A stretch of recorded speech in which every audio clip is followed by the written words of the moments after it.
pambate na maramba boye pambate biso mikolo boye ovandisi biso po kosa kosa biso hein kosaga kosa kosaga kosa kosaga kosa termonia hein mosi sole datu okosi toyoki termonia hein mosi sole datu.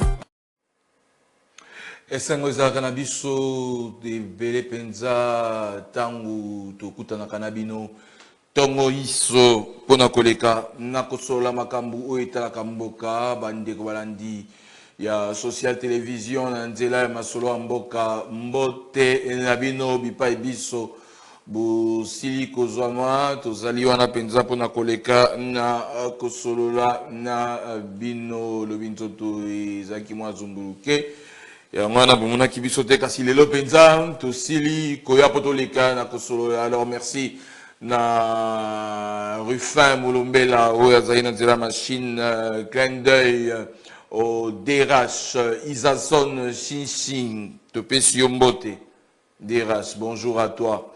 On est là ensemble ce matin. Il y a jeudi 12 juin 2025 et pourquoi pas dire bonjour, merci au tonton très mignon,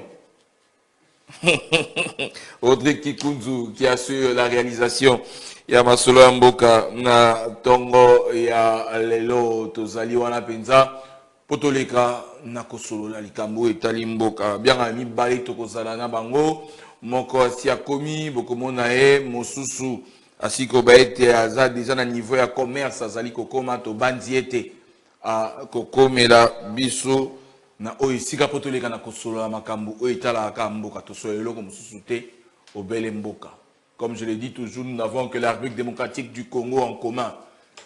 C'est au sololi comme la République démocratique du Congo te sola susuli comme mboka ni biso ba oy nous n'avons que la République démocratique du Congo. Voilà pourquoi nous ne parlerons que République démocratique du Congo pour tozali ba Congolais, tobotama ba Congolais, tokowa ba Congolais, uta tozakala tozaka ba zaiwa, tosi tokoma ba Congolais, tozali wana pinda yango tokoleka na kosola nkambo etali mboka kasi yambo itoleka na kokota na muzindo ya ba masolo na biso ndenge ezalaka tika ete tokabola pasi na bandeko nyonso oyo penza bazokisami na mitema na bango bazali kokabola penza mawa na bandeko na bango nyonso. Alors social télévision ici ko yebisa bino ete nzambe ne mopesi nzambe ne mozwi aleka na kobondisa mitema oyo ezoki apangusa pinzoli oyo ezali kotanga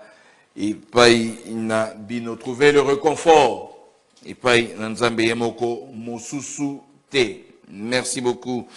Allez, page rose, Bandeko, Babotama, un certain 12 juin, les Lopenza Ezali, Mokolona Bango, Tokobanda, un anniversaire et Aliboso, le directeur général adjoint, il y a Agence Congolaise de Presse ACP, Jean Médard Liboso qui fête son anniversaire en ce jour, DGA, il y a Agence Congolaise de Presse ACP, bon anniversaire. Ndeko makamunyo sele kapena na kozala malamu pona yo ezali mokolo na yo ya mbotama biso baonyo so bapanzi sango to sepeli penza ko kabola esengo wana na yo mokolo na lelo libota na mobimba eza molonga ina yo ezala bana na yo bale kapena na kosala bolamu po ezali mokolo na yo ya mbotama tolobi penza mbotama elamu. Monsieur le directeur général adjoint, il y a Agence Congolaise de Presse. Toké un anniversaire et ami balé depuis le Canada, Zaliko, Landa Bisopenza, Nanabenga Kaya Americano, il s'agit de Elda Along Mbong, Bambongo, Mwasia Batouya, Willy Sasa. Elda, on te dit bon anniversaire et pas Ipenda Ozali, Ozali Kolanda Biso, Nangonga Oyo, tu m'as aussi. Bon anniversaire à toi, c'est ton jour, alors. Solidarité 28 Mobimba veut dire ici Fasik et c'est Peli Penza ko tombela yo mokakozwa po ezali mokolo na yo ya mbotama Elda Along Mbong. Tokei Abotamape Lelo Priska Ntumba qui fête son jour dans mon colo Lelo anniversaire naie social télévision Nantela Masolo Amboka et Lobby bon anniversaire Priska Ntumba fête bien Mobulouté sala anniversaire na malamu baninga nao ba camarade nao ba sepelisao pour ezali mon colo nayo ya Mbotama. Il fête aussi son anniversaire, surnommé Obomesano, depuis Matadi, Wanapena, Masta, depuis Zahir, un ancien du collège Bogoto, Aka Vitalo, surnommé comme ça, c'est Fiston Weber, Wawina. Fiston Wawina, très bon anniversaire, Penza Ezali, Mokolonayo, Ndeko, Mbotama, Elamu, Obomesano, toujours. Rythme GT, Obomesano toujours, donc bon anniversaire à toi très cher ami, faites bien, c'est ton jour, biso baninga na openato sepeli, kotombela yo, Mbotama, et là on a dit que week-end kozala na Kinshasa, to kozala elongo na yo potoleka na kokabola pasi, ozali na mona libota mobimba po kufeli tante, en tout cas nous compatissons aussi à cela, mais c'est ton jour, on ne peut que te dire bon anniversaire, fiston Wawina. C'est mon allemande, mon allemande préférée, mon allemande privée, Karine Cohen, Zali Mokolonaye, mon allemande privée qui fête son anniversaire ce jour, jeudi 12 juin. En tout cas, Karine Cohen, bon anniversaire, Maman Mombongo, Maman Commerce, je me réjouis de célébrer cet anniversaire avec toi. Alors, très bon anniversaire, faites bien, pas de bêtises, mais je dis tout simplement bon anniversaire. Toi-même, tu sais. Merci beaucoup. Elle fête aussi son anniversaire. Sarah Mwaka, Ezali Mokolonae, Ambotama, Sarah Mwaka, on ne pouvait pas rater en tout cas ton jour. Ezali Mokolonayo, Tolobi Penza, Mbotama, Elamu Mwaka, Akenda Kenda, Lingako Katissa, Soka Katisi Azongi, Katisi Azongi, comme si Brazzaville était juste derrière son dos. Bon anniversaire à toi. Sarah Mwaka, vie le meilleur, ensemble avec toute ta famille et tes amis. Bale Kapenda na kosalela bolamu po ezali mokolo na yo ya Mbotama. Merci beaucoup. Un autre anniversaire depuis le Canada aussi. Moko et à corporation, il s'agit de Mike Mwai Midos. Et donc pendant libotana yo là, je vois Fanny, y compris les enfants. Je te dis bon anniversaire Mike Mwai ezali mokolo na yo teke elamu Kuna Ipai Ozwami. Autre anniversaire, Tokope Saepena Mbotama Elamu, c'est l'homme de Lubumbashi, Jean-François Dulay. Jean-François de Miliki, l'homme qui fignole la langue française, comme si Azom Melakaka Veriamaï. Jean-François Dulay, bon anniversaire à toi, Ezali Mokolonayo. Nous te souhaitons, nous te célébrons ce jour pour Ezali, mon colonel Yambotama, JFDL, Mbotama Elamu, plateau et Masolo Mboka, Ezali Pekozelayo. Très bientôt, Tokoleka, Nako Yambayo, Pepoto Sola Makambu, Yamboka, Mbotama Elamu, chers frères. Rapidement, on va aller, nous on le surnomme le kangourou Yaimika, et ben, c'est Armand Yaoundé, Sokazo Beta Basket, donc Italie, Théo Kozwali Kofi Azuli Kofi, Kozwa Chevi Azuli Chevi, pourvu qu'il y a Beta Basket n'est pleinement et on l'aime comme ça. Samedi Basket, en tout cas, te souhaite très bon anniversaire, Armand Yaoundé, le kangourou Yaimika, faites bien, Zali Penza mon colonayo, bisoto sepeli, to sepelanayo, mon colonayo, Yambotama Lelo, bon anniversaire, chers frères. Et on va terminer avec Darren Passy Léa, de la part du tonton Mignon, le coup de foudre de Social Télévision. Il s'agit de Rodrigue Ikunzu qui souhaite bon anniversaire à Darren Passy Léa. Une année, bon anniversaire Darren, Babotinao, parce que là, une année, et ça se fête. Bien quand on a conseil, il m'a cambosa, il a loyenge na loyenge. Mes parents n'ont pas besoin de kolia komela. On est baïbi lo to salema. Mais sinon, bon anniversaire Darren Passy Léa. Allez, c'en est fini avec les pages roses. On les a en tout cas, moi, première partie. Na bisobobi ke masolambo ke zaka na 3 parties. Tantôt bandaka nécrologie, page rose. Après, tu as l'actualité. Si maintenant tu fous la ramassa, si koto leki na kokota na actualité. Félix Antoine Tshisekedi Tshilombo, président de la République démocratique du Congo, Lobi Loleki, a inauguré qui aéroport, il y a Kolwezi Kuna dans la province, il y a Lualaba, aéroport Balobi équipé d'une passerelle satellitaire pour l'embarquement et le débarquement des passagers. À l'équipé, n'a inauguré échangeur. Il y a Kolwezi, il y a un échangeur awa na côté limité pour que les matétenions soient là. Kunape Baleki n'a inauguré échangeur na Kolwezi, vice-premier ministre, ministre il y a transport, voie de communication et désenclavement na Malobanae, Asiye Kolobaete. Cette infrastructure stratégique, là on parle de l'aéroport, cette infrastructure stratégique renforcera la connectivité aérienne nationale et régionale. Oui, ben, effectivement, tu sais que des alikuna pour la conférence des gouverneurs où clôturer lobby, car azali ko profiter pour inaugurer infrastructure moi et belé. Merci beaucoup.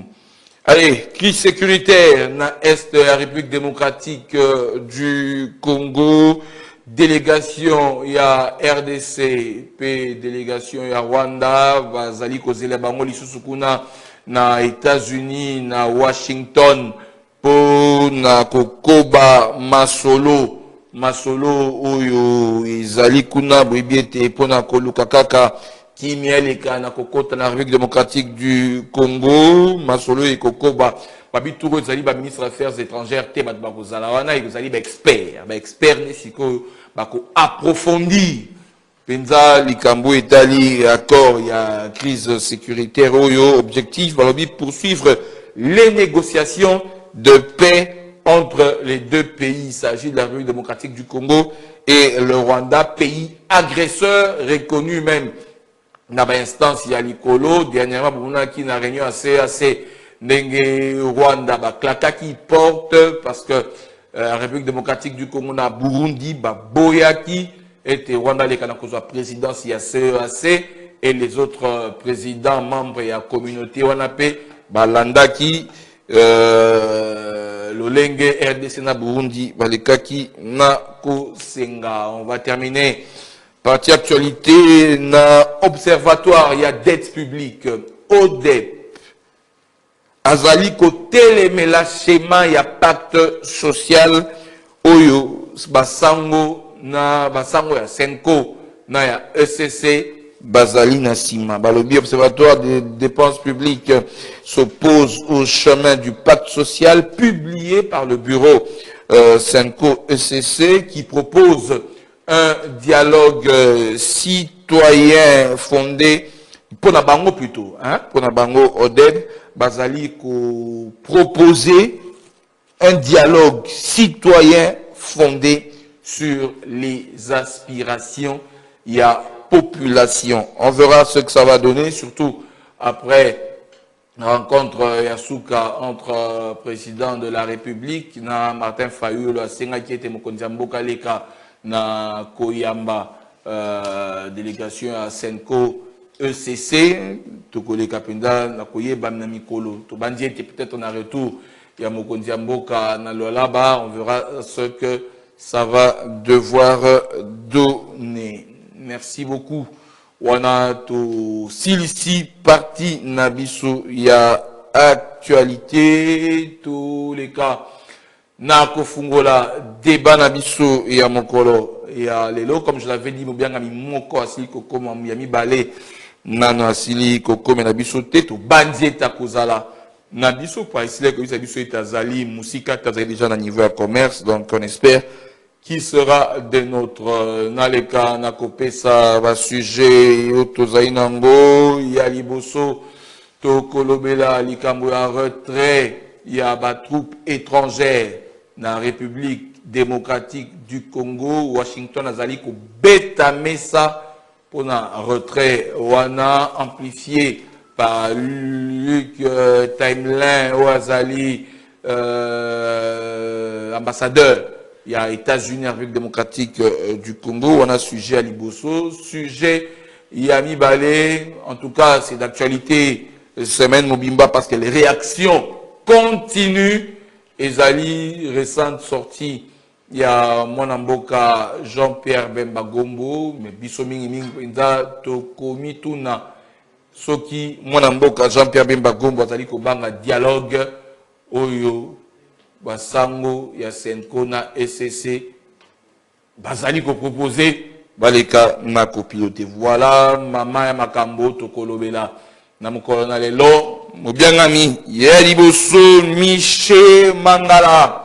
C'est un habitué. Il y a Platon Abisso aussi déjà que Baé, donc, peine perdue, tout le temps, qu'on a présenté, il se trouve à Zanani, pour Boébier. Déjà, mon amboka Miché Mangala, Mbotenayo. Mbotena Bakongomani. Deko Élysée, d'abord, il fallait que vous puissiez avoir un beauté belé. Pour avant-hier, j'étais quelque part, j'ai entendu les gens vous apprécier. Na musala osala wana matete. Et moi, moi j'étais là, quelque part, je prenais mon sucré. Et na wakabana matete nde ba betali sur ma vie. Ah, Zoane tata comme na succès boy. Merci beaucoup. Attention, merci. Na pesi bana Congo ne sont beauté, tu wana pour que tu sois ma solo mboka. Merci beaucoup. Alors, Nabi que Yambote Tokota na Mozindo, Osaka na moi, ba virgule na yo, ba chocolat na yo. Ouais. 5 minutes et puis ça m'améliore. Donc, ici, na lingi ko beta CT, et pas il y a gouverneur Daniel Bumba na Colestien na Edi Yeli. Moussala bango ba o sala indi mami. Parce que bana Kishasa, ba ko mona ba chantier par-ci par-là, lokola na matetiona liboso nanga ba ko sala balabala kitoko, baza ko betonaka et sauf tout ça ko plaider parce que eloko il comme pensa moi mingi, donc ko plaider toujours car pour na makamba balabala le gouverneur de la ville na Colestien na Edi Yeli. Pardon, vraiment, bataille la biso balabala oyo ya aéroport ya Ndolo. Aéroport ya Ndolo, yeko bimati et matati yeko koma na villa yeko koma na gare centrale. Bralima et comme na gare centrale. Bataille la biso balabala wana parce que na musala o bango basali to moni que embouteillage ndenge ezalaki liboso. Vraiment, l'embouteillage a diminué totalement. Et il a causé, moi, mon embouteillage, ndenge to koloba na nzela, parce que nzela a toujours pratiqué en gomwa mingi, batubili ba koleka na po baya misala na ville. Bayoka mbela na biso, pour que basala nzela wana, ezape na base, il y a pour éviter l'insécurité et que ça les makuna. De deux, toko yebisa kaka na balabala wana na quartier wana parce que on était saisi na population ya coin wana pour ezali na ndeko moko ba kenaki ko agresser ba botolier ba téléphone ba botolier mi solo et selon les témoignages que côté kuna en tout cas dérangement il y a ba militaire et l'équipe makasi donc ba militaire oyo bazali côté aéroport nde ba ko déranger ka population na niveau moko impossible entre guillemets que il y a eu même des morts na population ya coin wana et toko yebisa na commandant oyo azali ko gérer unité wana toko yebisa na chef d'état-major général en tout cas esengeli batala ba militaire oyo bazali mopanzi wana parce que population ali susu na kimiate ba côté kuna ko botola batu biloko na munoko na bango ndenge naza ko rapporter ndenge population eza koloba eza ba militaire à force ba militaire oyo baza mopanzi wana so ngona aéroport andolo. Oui, tout ça, force terrestre, rien. Na évité ce que zali unité nini, na évité ce zali unité nini, mais néanmoins bisika wana ba unité ba militaire bazali. Et ils sont en tenue militaire, ba misus bazo benga bango ceux qui tax force, ba misus bazo benga bango ceux qui baza ba militaire JR. Donc en tout cas, il faut qu'on y ait ba militaire il y a unité nini bazali wana. Ba misus bazo benga bango ceux qui tax force. Donc on dingue wana. Alors, bango bakolobake esengeli baboto la population misolo parce que tata mokonzi akofuta yango. Akofuta yango na lolenge nini? Est-ce que tata mokonzi ekolo ndenge bango baye pour que ba servir ekolo? Donc, basala mabe pour que tata mokonzi ekolo ya futa? Non, non, non, non, non. Là, c'est un peu trop. Alors, tu as beta mbela parce que tu as balobeli la population, tu tambola kananzela, tu kuta na makambu batou, tu na kabiso ba yebisa kabiso makambu.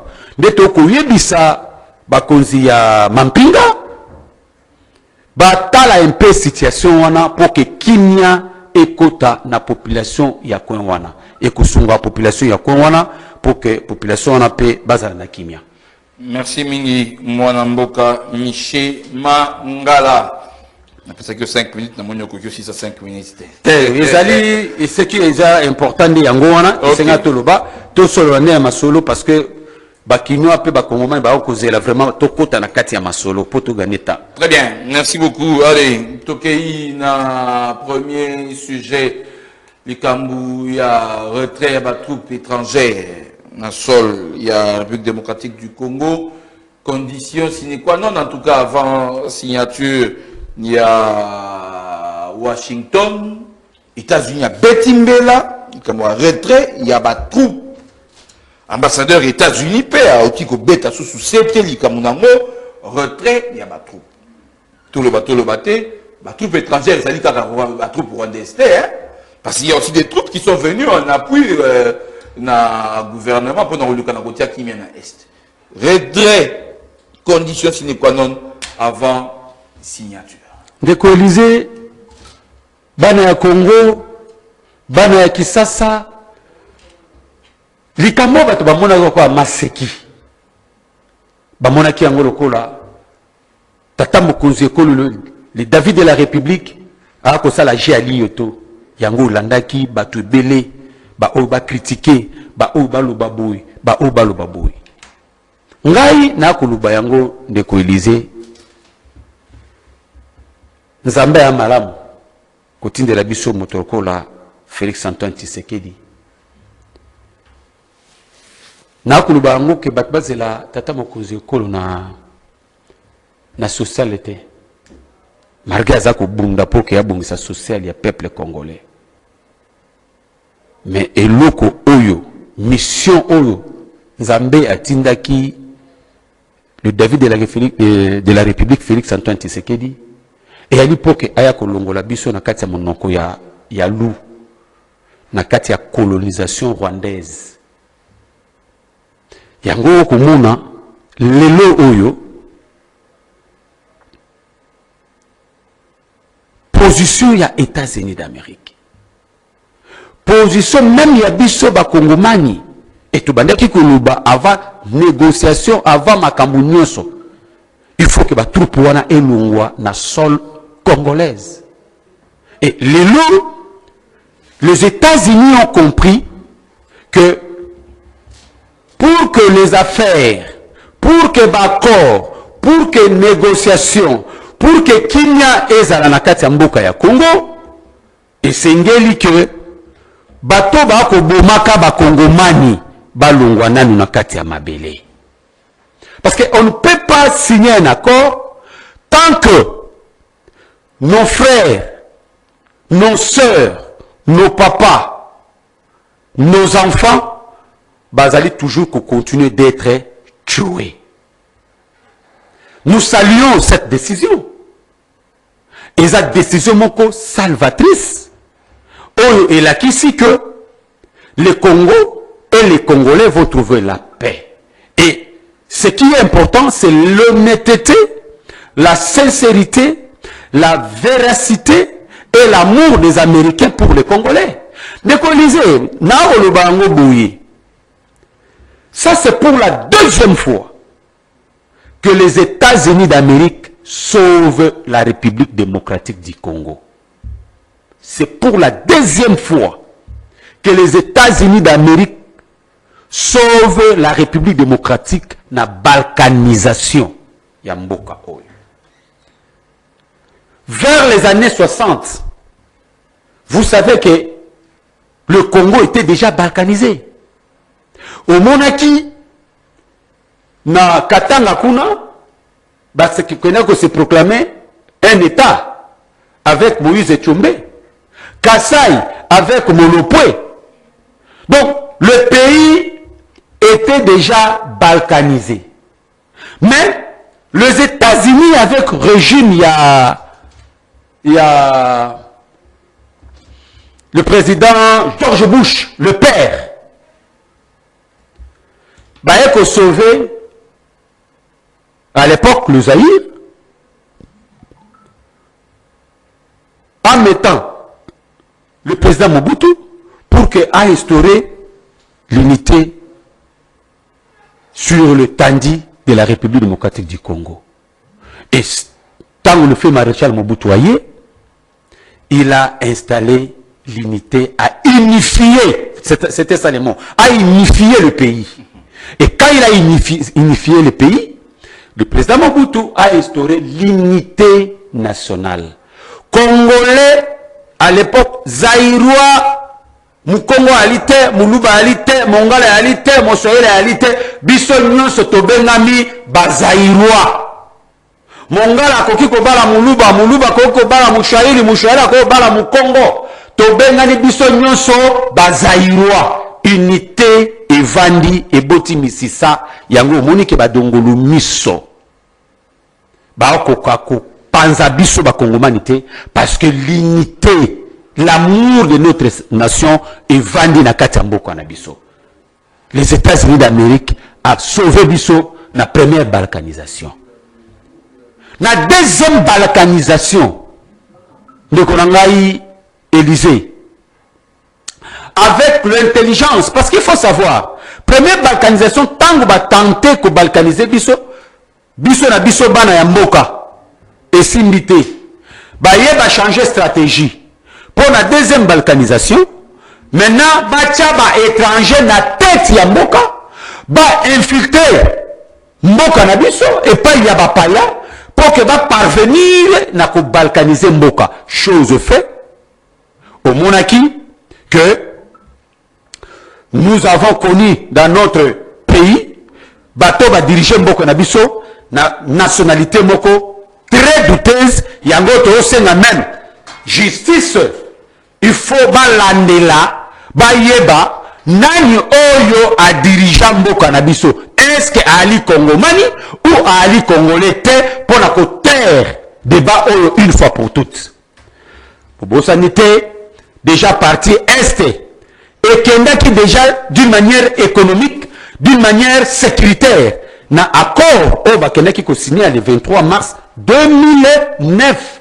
Le pays était déjà parti, mais sur le plan géographique, namunoko ezobakeno ba pesibiso etandi, mboko ezaki na etandi nango mobimba. Oui, l'étandi était là, mais sur le plan économique, sur le plan sécuritaire, est-ce que mboka na biso ezaki lisusu na ba attribution wana to na pouvoir wana ko contrôler mboka sur le plan économique et sur le plan social? Non. Tout est bandaki kokende na Rwanda. Économiquement, bandeko na biso ya Gomba, bandaki Goma, bamboka, bamahaji, bandaki ko dépendre na Rwanda, na Ouganda. Donc sur le plan économique, le pays était déjà parti. Sur le plan sécuritaire, ce sont des militaires rwandais qui protégeaient tous ces coins-là. Donc, Bakongomani bazaki susu na même ils étaient. Yango boyoka ke avant de nommer Moutoukuna, un gouverneur, un général, tout consort, il fallait que Kagame azala d'accord na Moutouana. Donc le pays sur ce coup-là était déjà parti. Derrière plan qui yango mbata ya suka, Kabila il fallait qu'il wana kitakuna et après ba ko proclamer que ezali ba komi état, mais grâce à Tata Mokonzi le Félix Antoine Tshisekedi, du fait qu'il a signé, il a négocié avec les Américains pour que tout ça, la coopération est égale à égale. Et aujourd'hui, les Américains ont compris, et les Américains viennent et disent il faut que les troupes étrangères et longues. Voilà, deuxième sauvetage aux Amérique a rendre encore une fois la République démocratique du Congo. Et nous devons être reconnaissants par rapport à ça. Les Américains et les Congolais, nous sommes aujourd'hui, parce que je voulais dire que nous sommes unis aujourd'hui avec les Américains. Parce que les Américains nous aident aujourd'hui pour que la République démocratique du Congo ait gardé intégralité na yango, attribution ya mboka toujours na yango. Et nous devons, le peuple américain et le peuple congolais devaient être toujours unis. Oui, c'est bien beau. On continue. On continue dans Maloba. Au lobby et le qui a quand même retenu mon attention. C'est bien beau. Il n'y a que la force étrangère va se retirer. Batika. De manière à ce que la République démocratique du Congo ait gardé intégrité territoriale. Mais seulement, là où aussi le bas blesse, il faudrait que la République démocratique du Congo soit capable de protéger la frontière de manière à ce que empêcher tout le temps la frontière nabiso et ça l'a toujours perméable. Ndeko Élysée a vraiment obtenu mutuna moko kitoko se pesi na espena motema na ngai. Oni biso ba Congomani, nous devons comprendre beaucoup de choses. Et c'est ça l'état, le moment pour que nous parvenons à sauver notre pays. Le Congo aux Congolais, le Rwanda aux Rwandais, l'Ouganda aux Ougandais, le Gabon aux Gabonais, ainsi de suite. Vous savez que parce que parce que je suis en train de dire ça pour que Bana ya Congo va comprendre. Na régime ya Hippolyte Kanambe, l'armée n'existait plus. Vous avez même suivi les témoignages, il y a général Oyo, il y a garde républicaine. Je m'excuse mon général, j'ai oublié les noms. De vérité qu'il a dit, qu'il s'adressait, parce que l'armée est apolitique, mais il fallait mobiliser ses troupes pour que la vérité, oh, M. Kanambe a voulu injecter dans Katia armée Nabiso, parce qu'il a toujours l'habitude, pour diviser, séparer nos militaires. Et le général était souple, il fallait mobiliser les troupes pour qu'elles aient sa troupe Nanzela, la confiance. Et bien, combat Joseph Kabila. Et il avait révélé les choses durant 18 ans. Monsieur Hippolyte Kanambe n'a jamais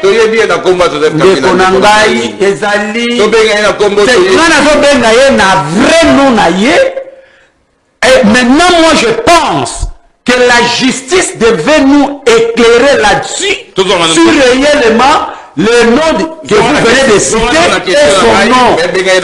Voilà, non, moi j'ai... Par respect pour les Kombo Nangai, Michel Mangala. Michel Mangala, tu es bien dans combat Joseph Kabila, à diriger la République démocratique du Congo, à la chef d'état-major des forces terrestres, donc tu respecter les téléspectateurs. Merci beaucoup. Continuez la réflexion. Nazo continue la réflexion, mais Nasumu Kite. Kobenga mutu na kombo na ye propre na sumukite. Kobenga mutu na kombo na ye oya botama na yango akola na yango na sumukite. On a la preuve. Voilà. Papa, Comment la réflexion? La réflexion. Ça va. Je disais ceci, que Ndekonabiso, il y a Kingakati, depuis avoir pouvoir de 2018, si na 2000, na 2002, na plutôt na 2000, tu na 2018, pendant 18 ans, atikala ko formé à ta militaire moko te. Vous savez qu'il y a des débats militaires formés par qui? Bah, militaire formé, Laurent Désiré Kabila, atikaki, il a dit ça. Vidéo existe, je ne vante rien. Vidéo a coexisté. Donc, Ndekonabiso, il y a Kingakat a voulu monter le militaire. Et Lelo, ce que nous sommes en train de voir aujourd'hui, est que Armée Nabiso, Ezaki Soussou, na force parce que bah militaire peut-être bah devant certaines situations bah qui n'a incapacité il y a qu'à résister et na katia ba militaire mususu bazala ki bato ba infiltra et renda armée Nabiso très faible. Mais aujourd'hui avec Tata Mokonzi Ekolo, le David de la République Félix Antoine Tshisekedi, et la gestion pendant Jean-Pierre Bemba Gombo a passé na niveau ya ministère ya défense. Nous avons vu comment l'armée est revenue et on a restructuré encore l'armée parce que à l'époque là l'armée de l'air n'existait plus, force navale n'existait plus, le commando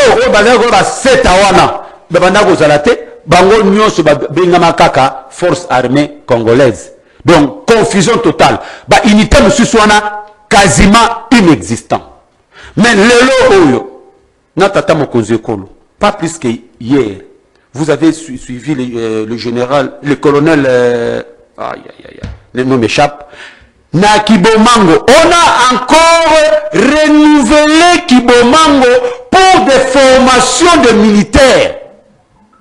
Et vous avez vu comment le président Jean-Pierre Bemba, à son époque, comment il a restructuré l'armée. Aujourd'hui, si vous voyez comme ça, Mouto lati teni oyo, azali Mouto unité telle. Oyo lati teni oyo, azali Mouto force terrestre. Oyo lati teni oyo, azali Mouto force navale. Oyo lati teni oyo, azali Mouto force aérienne. Donc, vous voyez cette distinguo, cette organisation. Donc, bref, c'est pour dire que aujourd'hui, l'armée congolaise est en train de se réorganiser.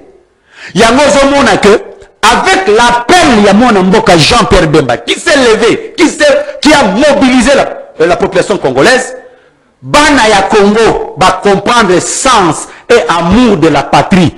Donc, nous sommes en train de nous organiser pour que notre armée, nous-mêmes Congolais, nous soyons en mesure, mais je pense, avec aussi l'aide des États-Unis, que notre armée deviendra encore plus forte et nous serons en mesure de sécuriser nos frontières. Donc sur ce point, c'est le souhait. C'est notre souhait et ça a déjà commencé parce que les Congolais sont en formation pour être en mesure de sécuriser les frontières na bango et sécuriser pays nabiso. Merci Mingi Monamboka Michel Mangala. Est-ce que Yves Lechouang peut me ramener le téléphone à travers ce bandeko Babani Djako comme un message? Nous avons besoin d'un téléphone s'il vous plaît. Merci beaucoup. Tous les Kanako soit deuxième sujet. Tokota na Muzindo. Il y a deuxième sujet. Ezali ko kusana po ya koloba pe wana. Ezali Mingi. Yami Balé nana komeli bisote. Tikato kota na Muzindo. Il y a deuxième sujet. Jean-Pierre Bemba Gombo, Azobanga dialogue sous Senko SCC Topé Likambu Nini. On ne comprend plus rien. Dans tous les cas, Asali émissionnaire lundi, des réactions fusent de partout. Moi, Namboka, Miché Mangala, na une réaction à Liboso, il y a question où tout ça dit dialogue sous Senko SCC Mabé Ezali Wapi. Parce que en 2018, le MLC qui avait participé c'était 2018 ou 2017? 2018, accord à Saint-Sylvestre. Encore à Saint-Sylvestre. C'était 2016. C'était pas 2009. On va me rappeler, mais sinon, l'accord à Saint-Sylvestre, le MLC avait bien participé. Ezali Basango Bazala qui wana. Ponanini, lelo, ils ont bimanami sur Yabatuneti, Mwana Mboka, Jean-Pierre Bemba Gombo, Azali Kobanga dialogue, tout Yabasango na SCC. Maloué pas na Mwana Mboka, tout en annonçant que Bernard Nabisobi Balé, Aouti Kokomena Diso. Michel Mangala Maloué pas na. Non, d'accord. Mwana Mboka Jean-Pierre Bemba jamais a coquille Kobanga dialogue na Bandeko Nabiso Basango, parce que lui-même c'est un chrétien. Assemblée la Kanzambe. Mais ce qui Jean-Pierre Bemba avec Azulua, il veut tout simplement que ce qui solo et salema, n'est-ce pas? Et à solo oyo bako se comploter contre Mokonzi Mboka. Et ils solo moko sincère avec le Congolais. Et bimanakati a cadre wana parce que Mboka na biso tobima déjà na esprit ya kozwa bokonzi par compromission, to ya kozwa bokonzi par ba voie ya minduki, to pona voie ya démocratie. Les gens doivent apprendre la démocratie. Et ça fait que couloir que je suis beaucoup zélilo, na voix moko ya compromission, tout na voix ya minduki. Or, selon les informations,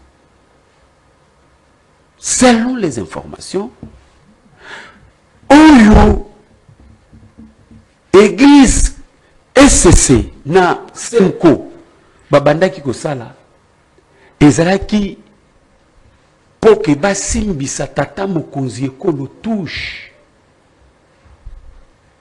Quand il va convoquer toute la réunion, du solo, na kati kuna beaucoup moko se constituer pour que basenga ye abtika pouvoir abima honorablement baluka mutu mususu afanda pour qu'il a dirigé transition.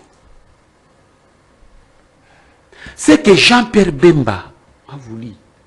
Parce que n'oubliez pas, Jean-Pierre Bemba, c'est parmi les acteurs qui ont milité pour que tous ont un voix moko démocratique.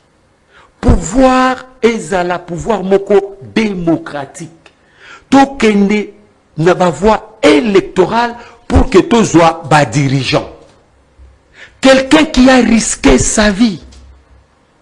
Quelqu'un qui a mis sa vie en danger pour que tout parvenir y a kozwa ba voie démocratique. Donc yemoko a koki kozala na base y a ko détruire ou y a quelqu'un qui ko construire terre. Je ne sais pas si je me fais comprendre et que population congolaise va kolandanga va comprendre que manœuvre diabolique au banda qui ko salima contre la République, parce que les gens voient l'individu. Les individus vont passer. Il y a un auteur qui a dit, tout passe, tout coule, rien ne demeure. Rien ne demeure. Le David de la République Félix Antoine Tshisekedi a akoleka. Mais tu pourrais déjà voir, il y a démocratie. Comment quelqu'un qui a donné sa vie pour que tu sois démocratie na kati ya mboka na biso. Aza sous na base, il y a qu'on détruire oye moko atonga.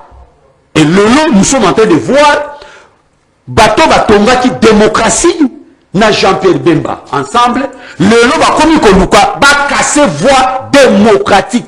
C'est inacceptable. C'est pourquoi Jean-Pierre Bemba n'est pas contre le dialogue.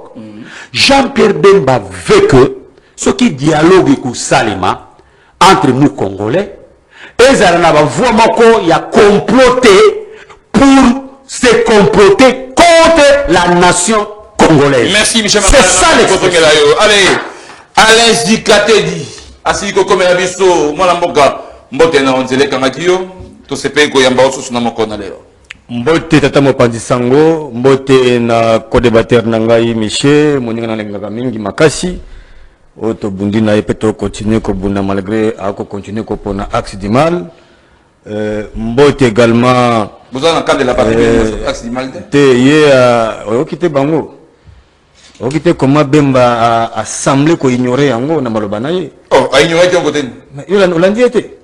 Et prendre qu'on a lu ça quoi nous. Qui apprendre en gros, il minimisait ça, apprendre en gros, donc il n'était même pas au courant de ça. C'est vous vous rendez compte comment à Kenya makambo ko ça local ko la fait un impact mon côté presque pas pour makambo bazoto bunda. Donc à la kisibiso que jusqu'à pour du contraire à continuer comme ça la a comme ça la politique a servi. Il y a sous ya ko bundela mboka tena ni to ibelaka ya baimoto ya lobby. D'abord, tu es ici, les Congolais, bon, maman, tu es tata mon conservateur, Fall Madidi. Bolim, ça te biso pour un retard, tu es indépendamment à volonté na biso. Mon père, c'est un motunate. Donc, on est dans mise en train au quotidien. Tu peux sur un botte, tu peux si battre un botte, tu peux si débattre un botte. Exactement. Tu peux si motuna. Au bon moment. Tout que j'ai là, yango. Voilà. Diandi Kambu, il y a dialogue. Dialogue Senko et CC. Et Belé, Bazali Koloba, Bazalawana, Soubasango, donc le dialogue interdécennal, c'est en 2016. 2016, oui. Voilà. Donc, et ça qui n'a pas ça. Mais avec la sortie à mon amboka Jean-Pierre Bemba Gombo, dans la lobby du dialogue, vers la fin, il n'a pas été contre le dialogue. Mais seulement, Ndenge Michel Mangala Outi Koloba Awa, un plan se cache derrière dialogue Oyo, tant voulu par Basango, Senko et CC. Bino Nangambo Martin Fayou, Bouyambia Molo Lengero. Pour Bino, pour la Bino, tant que Mokozambo Kayambi, Bino, Nabobini Martin Fayou Lobby, Tata Mokonzi, Ayamba, Senko et CC. Alobi non seulement Yamba, alobi toyokani ki Ayamba bango. Pour et la qui c'est qui n'a pas bango na kosolo na bango était ils se sont mis d'accord pour que ndeko Chilombo Ayamba basango pe ba pasteur. Parce que contrairement na oyo bandaki kokanisa, contrairement na oyo ba mal entouré, batia qui est à comprendre que en réalité démarche ya basango ezali démarche oyo ekokaki soko mokete comme ma déstabilisation ya régime na ye to ya mboka Congo nde omuna ye kondima yango.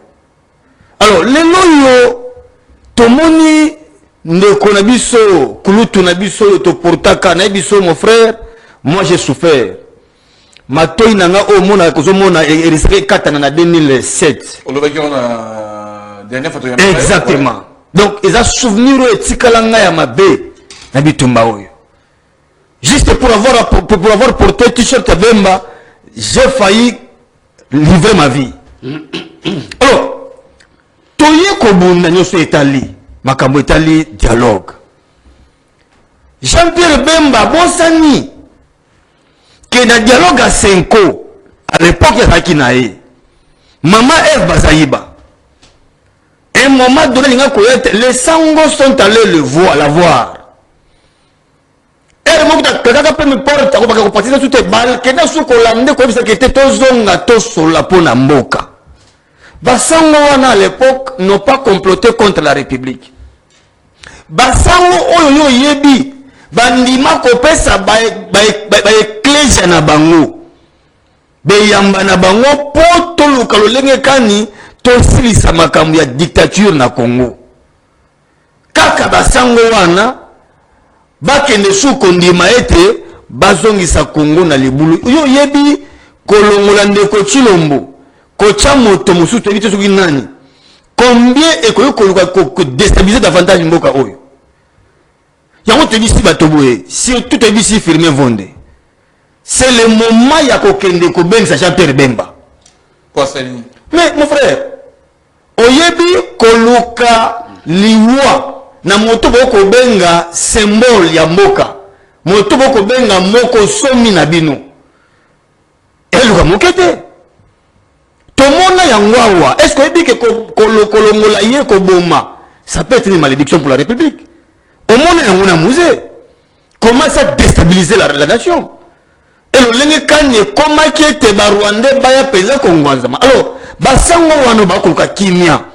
Vous pensez que le peuple venir na likanisi oyete tokende ko fanda pour que tout le lenge kato bizande ko tuer monanzela ya masolo wana. Donc on se comprend comment moto so ko na lokuta yo landi lokuta ya mibale. Makamwa lobi pona mbongo obande ko bima sous 65 millions on a aucun Rwanda. Aucun nini ya babake ko démentir on pour la lokuta. Tout le gouverneur de la banque centrale même à l'époque un président le vice-président Ecofin incapable de brandir même des preuves. On est venu démentir maintenant qu'il est Lokuta. Alors, il y a Neko Bemba, en tout cas, tu as dit ça y était, à Zongisa, Bichon, parce que tu comprends comment Bemba. Que les Kanisinaïe, ils ont un dialogue. Les Kanisinaïe, ils ont déstabilisé RDC. Si réellement, Abunda qui pone en Mokoyo, et tu es son Abomoko. Alors, quand on a une distraction, il y a une politique à Nambe. Mon frère, nous sommes quand même sérieux. Jean-Pierre Bemba, yo yebi. Premier San City. Eza ye moto alinga komi bimisa. Na moto ya kobenga Rwandais. Baya na matadi na cascade. Baya ko signer accord. Moto ya Rwandais. Jean-Pierre Masukite aye ko continuer koza la vice-président ya Rwandais na mbokoyo. Ya ndima yango. Andima pe ko kende ko sala ba élection na Rwandais. Asuka wanate andima koza la opposant républicain ya Rwandais. Mais Martin fait lui parler au bas Kabila c'est Rwandais. Alors dans la personne. Il y a une interview yo zali mo pani sango. Au mon interview on m'a fait le public était Kabila c'était Rwandais ane ko benga ye monsieur Kabila a ko reconnaître était le la président. Il y a un qui démarcation là. Mais ko bakeo il politique anambe il peut bon il y a ba preuve mon côté a on a minute on ko nangai to ana posa ya kimia toujours comme on le lenge kali na est bande ko na biso ba ko bazo ko bango bout portant un chien qui n'a rien fait bazo be ta na biso to na yo mon frère on doit arrêter cette hémorragie. Comment vous pouvez que nango na ko pesa sous monte au lieu que bon luka le lenge kani bo tia kimia bo mama kamonyoso nango ngoto ali ya ngo ko ba ko indexer batoté et to ba ke to luka to créer bloc contre bateau sur la ligne Congo Kabwana. Si Bemba est pour ça, pourquoi qu'on va tia bateau ko pesa sous moto parce que oyo aye ko sala et le kola aye ko bois kalisu sous pétrole la kati ya moto. Alors il faut qu'on soit comme sur la biso so ke mokete. Et on te dit que toko banga makanisi ya Bemba, toko mo le kola ete likanisi na ye ezali so ko mokete ko luka cohésion nationale. Et likanisi jamais ko luka lo kani to zwa kimia et to cohésion sa la biso na lo moko. To bami yango makasi et to sepe na yango te. To yebi si réellement il est responsable politique azonga ben etendo wana akende korete ba propos na yebele eza malamu te pe soki continue ndenge wana tebisi vonde en tout cas ayebisela biso Bemba aya kotalisa biso na preuve nous allons détenir ke basango balangaki bazaki ko comploter pona ko bomba ndeko Tshilombo. C'est important. Et là, non. Oh, il y a sali. Ça peut aussi être considéré comme propagation des faux bruits. Et à ça l'interpeller pour nous, pourquoi pas, si réellement nous sommes dans un état de droit. Aïe, ça va congolais ne soit quel était ce plan machiavélique là qui était mis en place pour nous congolais quand nous déstabiliser Moka via l'Iwan de Tshilombo. Ce qui a voté à tout le non, on a tout le monde comme et c'est là où nous allons peut-être conclure que ils ont union sacrée de Motetindie pour que nous baby sa plan autobongisi pour l'année tout soit créé comme la patrie pour tout le quand de sauver mon cannabis. Merci Miguel Zikate Nazali Kozomela. Alors monsieur Mangal n'a moni déjà il est en train de bouillonner à Zagana Posa Mbangwa les Kana Kozoma Loba Ngalé Zikate Dialobi a ramassé ba point belé avec tout non ngaki na les Kana Kotuna kasi Zikate Dialobi Bemba Ekotia pétrole na Katia moto alingi cohésion nationale T en résumé ce qui Jean-Pierre Bemba retiré malobana été bako déduire que zali union sacrée de Motetindie aleka na koloba maloba oyo pour ne pas mettre ensemble autour d'une table ba congolais baleka na kosolola. Merci Ndekopona Motuna. Je comprends que mon frère n'a pas l'information. Parce que s'il avait l'information, il ne pouvait pas dire ce qu'il est en train de dire. Ça, c'est la première des choses. La deuxième des choses, à l'objet que Jean-Pierre Bemba avait ignoré, rencontre il y a chef de l'État, na président Fayoulou. Non, ça c'est pas l'ignorance. Bemba, c'est un humain. C'est un humain. À cause de la peine information. C'est des mêmes. Le président Fayoulou aussi avait manqué l'information. Des jeux qui se faisaient,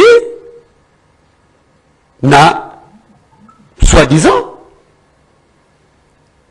négociation Oyo, Église, SCC, na Sempo, Babanda qui préparer. Donc, le président Fayoulou ne peut pas envoyer ses communicateurs pour venir dire des choses que eux ne maîtrisent pas. Ce qu'il devait faire, premièrement, c'est de chercher l'information. Je comprends que il faut que le président Fayoulou parvienne à avoir des renseignements avant d'agir. Sinon, les gens peuvent interpréter que non, il était dans le complot. Alors, du fait que Azalaki Malamuna Nekonaye, président Félix Antoine Tshisekedi, Soki accueilli comme Monaye, à Sololo Naye, et que le président Félix Aroyo Kelaye peut permettre que rencontre Wane Salema et que Jeune Bango, les plans machiavéliques, au Bango Baboumissaki, ils allaient réaliser. Peut-être là-bas, à Koki Gozongela, à cause du pouvoir, Oyo, Arataki, en 2018. Les gens peuvent interpréter ça comme ça. Moi, je vais vous demander en silence. Parce que Jean-Pierre Bemba, s'il y a 3 personnes qui sont bien renseignées dans ce pays, Jean-Pierre Bemba est parmi ces gens-là. Peut-être que l'information avait échappé. Le président Fayoulou ne le savait pas. Peut-être qu'il y a qui a malamu pour aligner. Parce que nous tous là, proposition, il y a qu'on créer ce qu'il a appelé camp de la patrie. Je pense que j'ai fait l'émission ici, moi j'ai appuyé ça. Et je soutiens ça. Qu'on crée camp de la patrie pour faire face aux agresseurs. Parce que nous voyons ça partout. Même en France, aux États-Unis, quand le pays est agressé, ou soit s'il y a un grand problème qui touche la nation, au Monaco, le président, dernièrement, Macron avait réussi, opposant la dame, comment il s'appelle encore l'opposant, la dame opposant française, moi sur Marine Le Pen. Marine Le Pen. Donc, du fait que Marine Le Pen a quand même au monde Macron, donc, on va interpréter que non, Marine Le Pen a commis Moussa Macron. Non, parce que j'ai entendu entre eux dans quatre oppositions, comme vous bêtez na bâtir que non, Martin Fayoulou, du fait qu'il y a au monde Tata Mokonzekolo, Félix Antoine Tshisekedi, c'est qui a commis Tshisekediste, à côté de la union sacrée. Vous comprenez? Donc, je disais que peut-être le président Fayoulou, oui, parce que moi je connais le président Fayoulou, il a fait ça de bonne foi pour que Mbokanaye et la balkanisé. Mais la vérité, nous devons apprendre à supporter la vérité. La vérité est dire, la vérité blesse, mais ça reste la vérité.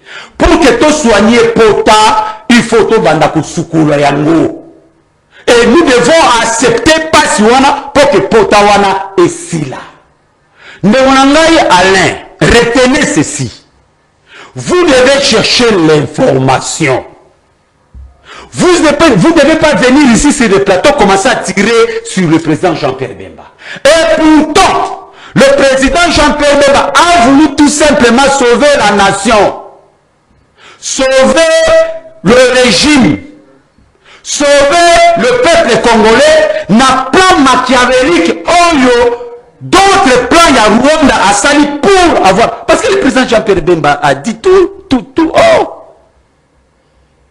Qui a demandé même le rencontre pour Bakutana Macron, Bakutana Museveni, c'était Kagame. Donc, c'est clair, ça montre que c'est leur plan.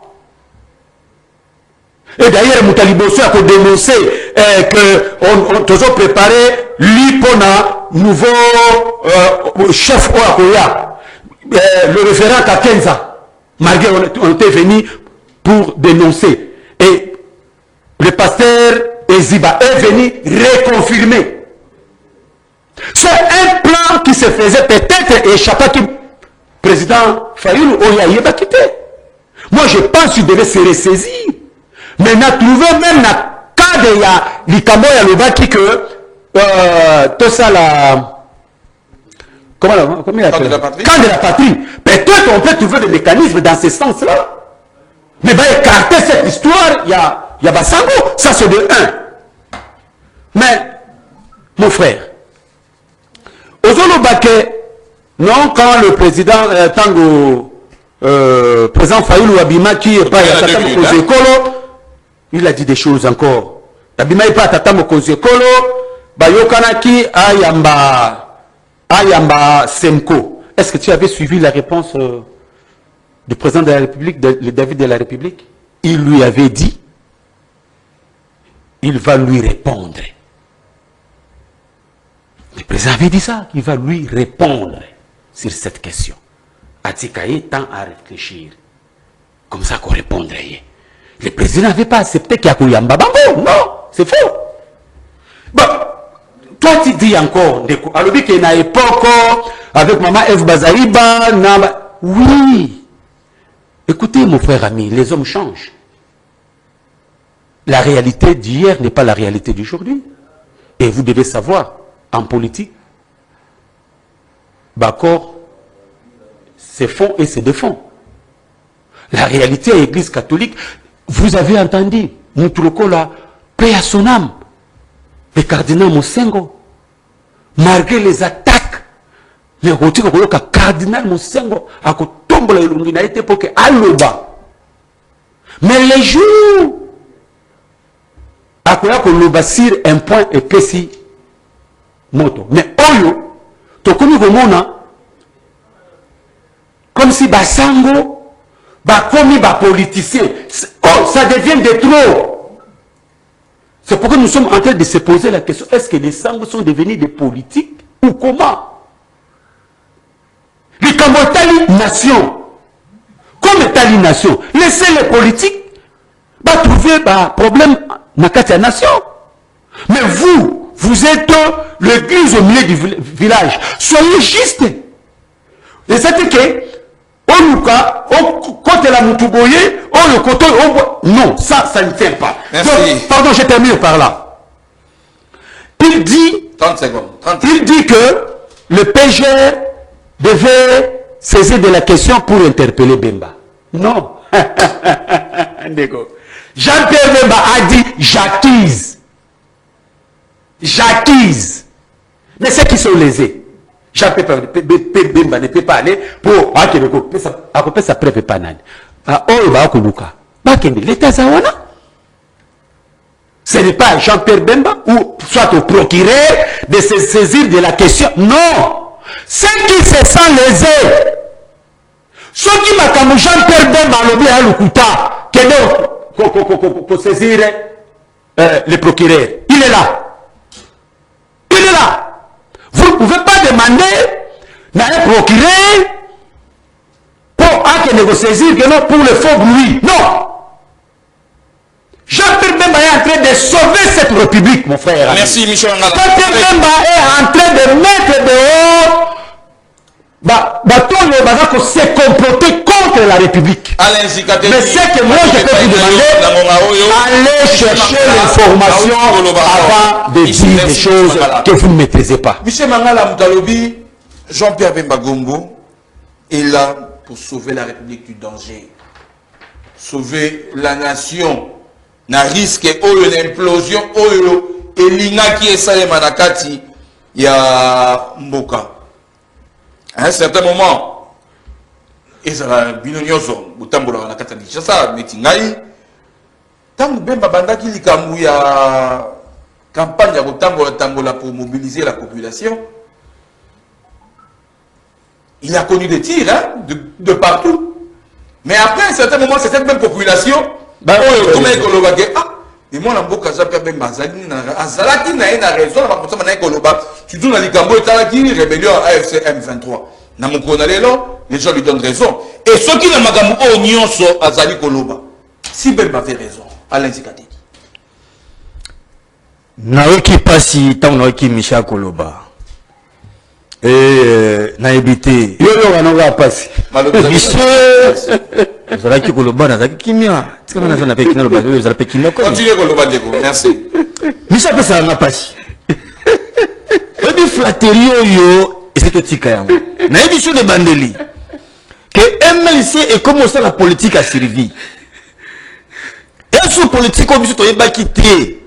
Il y a Bemba, tu n'as pas illusion, il y a Bemba. Politique a servi. Et bien,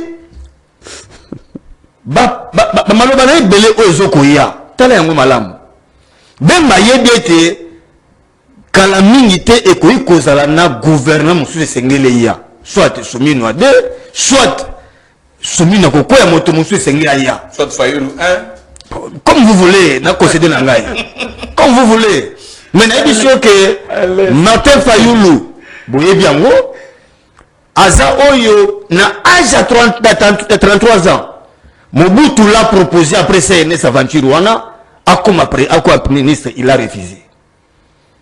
Aboya ba offre dans Kabila on n'en parlons pas. Même dans ça na dialogue il y a Saint-Sylvestre. On a cherché comment récupérer avant Tibala, il a refusé. Et oyebi que tu évolué Félix a kena kotendre mais te boya yango. Michel y compris. Le comme on a battu, on va accepter. Ça, ce sont des fausses informations. Tout le monde, tout ça, il faut un consensus par Congolais. Aventure honnête, ne vous attendez pas comme on a failli piloter un gouvernement pendant que tu as un attachement où on a une solution. Mais, c'est le dossier ya Moutamba. Ayoki Makelele Nanzela ya Senaref. Dis-moi qui est allé déposer la plainte. PG je saisisse le dossier lorsqu'il y a aussi propagation. La clameur publique, ici d'office. Les lots, tu as pour ça. Il y a quelle autorité? Parce que vous avez Jean-Pierre Bemba, lobby awa, na tourné à lobby.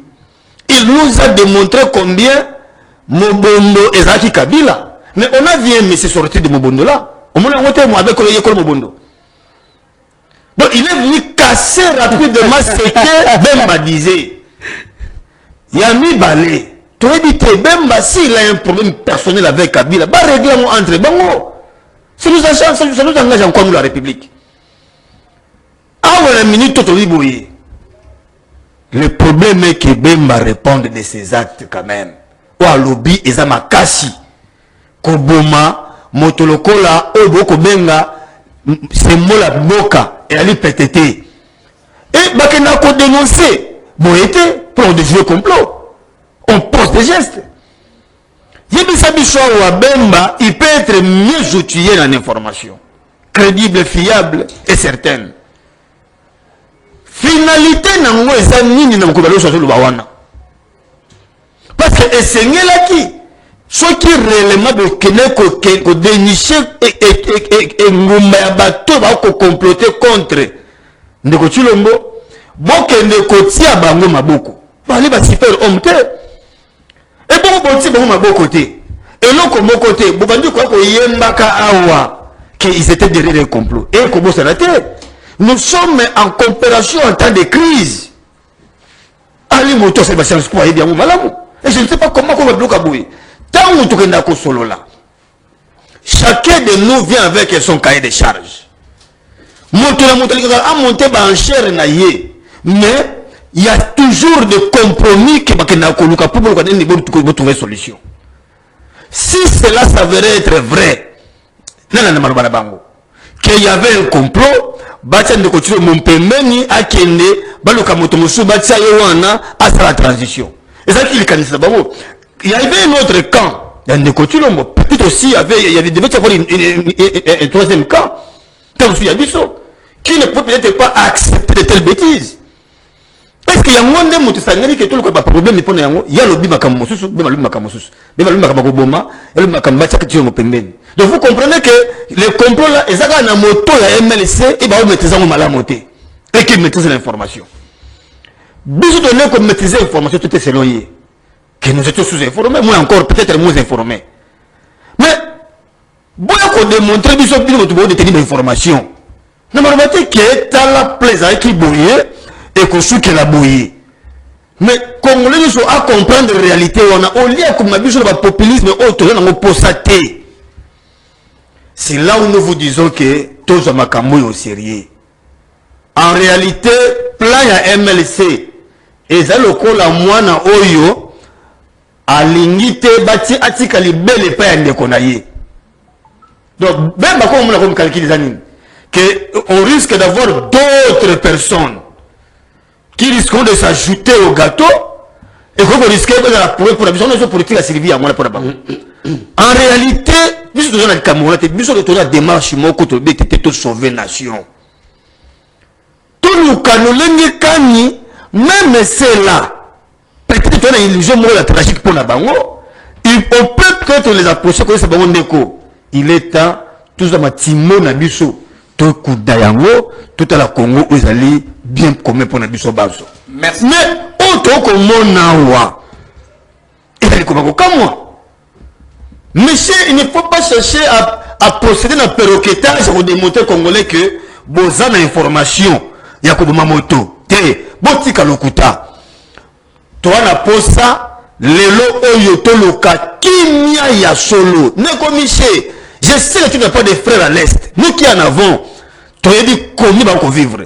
Attends qu'on tire dans mon comme problème. Parce qu'ils ne savent même pas, wapi. Tika ko problème au Congo na problème au boko lokalolenge kani bo inefie yango distraction de mabiso wana ça ne nous enchante en rien.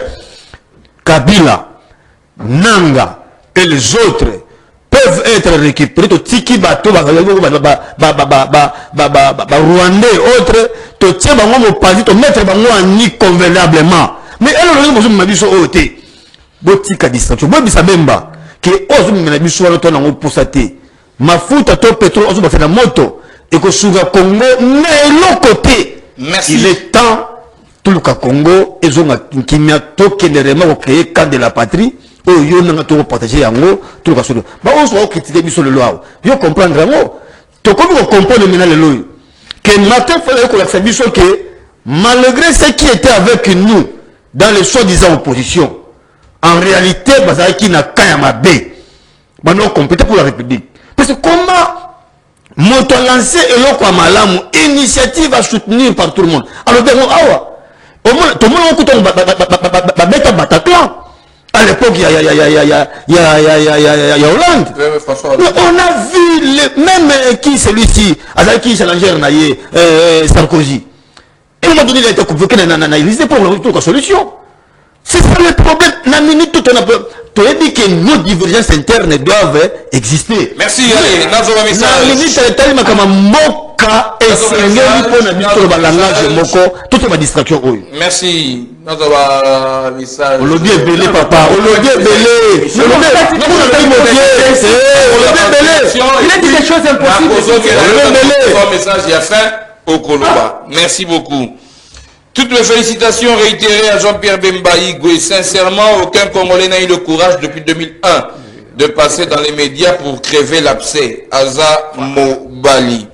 Des cochons de Dieu à lobby. Bemba a juste peur d'un dialogue inclusif. Voilà. Il a opté pour diaboliser les autres pour se faire une santé politique. Voilà.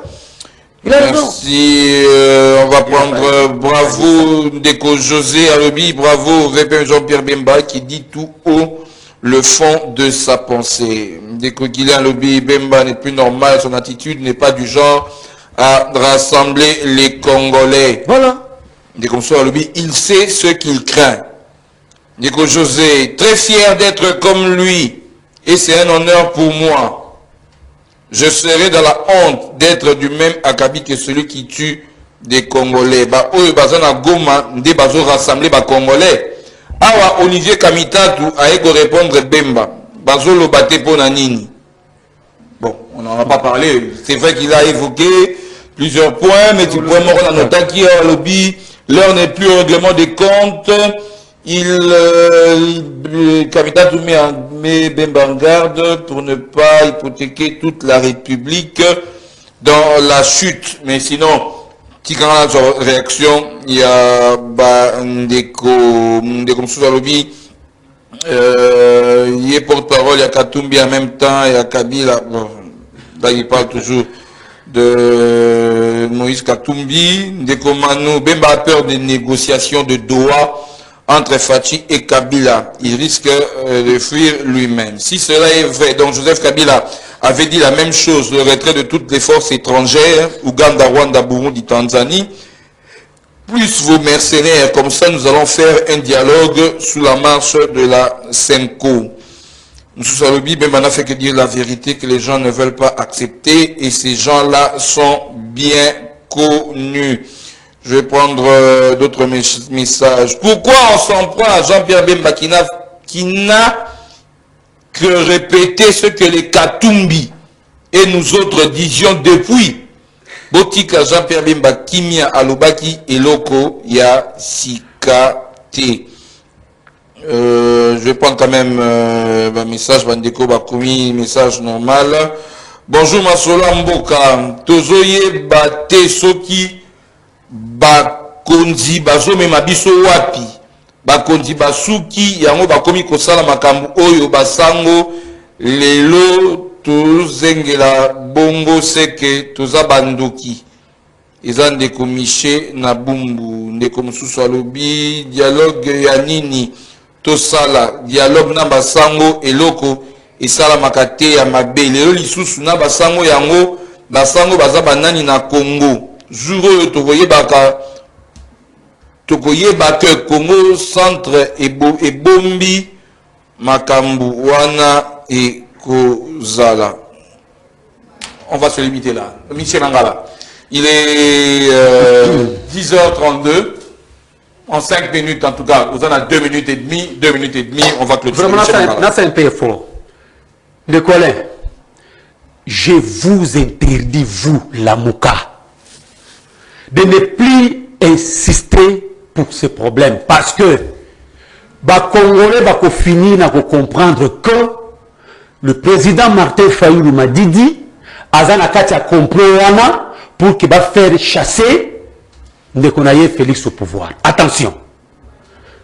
De deux, le 60 millions, est-ce que vous avez suivi Willy Misiki? Talaki Moyibi, Bana Congo va comprendre. Kabila qui Ndoki Nakata Mbogoyo. Baboyi ko bimisa bambongo na ba voie bancaire.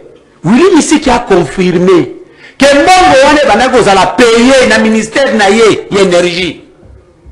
Na ministère na ye énergie 66 millions wana. Na société moko ezaki entre bango Astrimas Lac. Alors, si vous n'avez pas l'information, taisez-vous. Donc Bemba ne peut pas venir comme ça pour dire des choses impossibles. Non. Et vous demandez que, oh, justice, non. Bateau bazal lésé. Bateau va moni que Bemba aussi. Bateau va moni que Bemba a battu le fond dans l'État. Comme ça, on va savoir, Toye Mbappé, identité, il y a Kabila. Azali Congolais, Azali Congolais. Merci beaucoup. 2 minutes, s'il vous plaît, pardon. Programme est déjà côté à la émission juste après la bague, c'est le 30 secondes.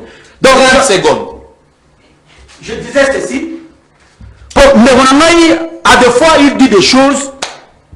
Oh, il est maîtrisé. Oh, mais ça, la politique, il a servi. Ah! Papa, vous avez mesuré dimension MLC. Jean-Pierre Bemba a mis Kotissa na sauver Mboka parce que c'est un patriote. Merci. D'abord, il a voulu donner sa vie pour cette nation. Et aujourd'hui, nous avons les institutions. Aujourd'hui, nous avons cette constitution. Aujourd'hui, il y a la démocratie.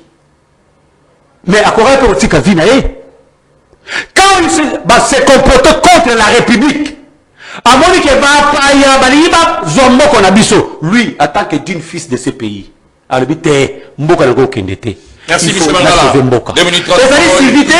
Jean-Pierre Bemba a fait sa fille on a sauvé la République démocratique du Congo. Et les Congolais, mon frère Alain, vous devez retenir ça. Beaucoup. Alain Zikate dit 2 minutes. Monsieur, il faut éviter les incongruités. S'il te plaît, lorsque tu parles de Michiki, tu sais, Michiki est venu quand et il a fini son histoire quand Michiki a eu un dialogue, il y a OIA et consultation na Kodjo. Tu sais, il a fait combien de mois? Il a fait des mois. Non. Michiki était vice-ministre à l'époque de Michel Mangala. Merci beaucoup. Avancez. Continue. Tant il y a tiré au déranger, s'il vous plaît. Donc, il a dit que qui sont conduits. Alors, Michi qui fut vice-ministre à l'époque de Mobutu. Donc, selon Yé, mon on est l'époque de Mobutu. Oh, je n'ai pas dit ça. Michi qui fut ministre de Kabila. Et il a géré à l'époque de Kabila. Ce qu'il est en train de dire, c'est à l'époque de Kabila. L'argent commençait à sortir à l'époque de Kabila. Suivez le ministre. Il est là. Il est là. Parce que tu n'es pas informé. C'est vous Michel, embargo, s'il vous plaît. Vous connaissez les Congolais en erreur. Embargo. Soki kaka mbala sima ukati susu Alain Zikate dit aux embargo les cas sous na social télévision. Merci beaucoup. Ba Congolais, Michiki azalaki vice-ministre ya énergie na époque ya Badi Banga. Il n'a même pas l'information. Or, c'est le gouvernement le plus court, Yandeko Kabila. C'est le gouvernement qui nous a conduit à cause de la dialogue ya 5 ans. Et Michiki a maîtrisé quoi de ça pour se faire l'information? Deuxième chose, Jean-Pierre Bemba, pourquoi il s'est retrouvé dans Jean-Pierre Bemba, combien le loyo rapport mapping parle de ceux-là qui ont massacré, tué. Son nom n'est pas là. S'il te plaît, tu déranges l'émission. Le nom de Bama n'est pas là. Tu déranges l'émission, monsieur.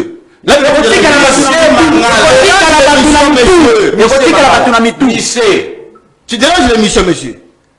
Je pouvais aussi te déranger. Parce que tu me connais aussi. Je peux même aujourd'hui, on a compris qu'il fait la politique de survie. On a tout compris. Deuxième chose, les lots oyo congolais boy va retenir les locaux oyo.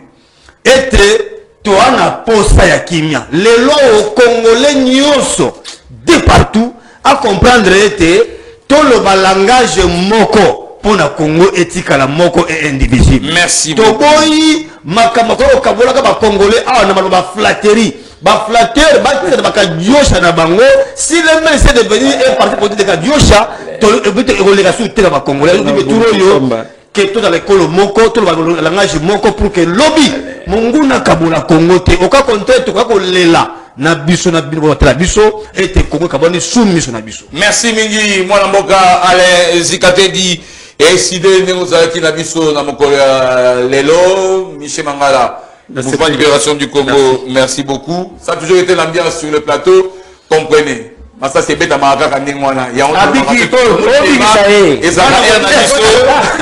Massassi.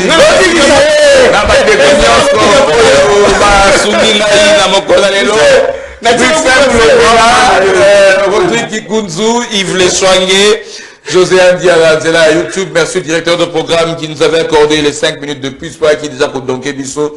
Tokutani Lobby, vendredi, 9h, dernier numéro, comme ça a toujours été le plus beau jour de la semaine. Ticket qui est votre bonne que le Kakosala.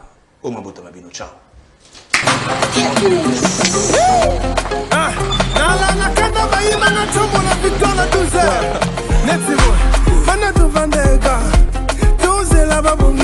Mais kuna lisu baliompa oh biso biso toi pambate na maramba boy pambate biso mi kolombo ovandisi biso pour kosa biso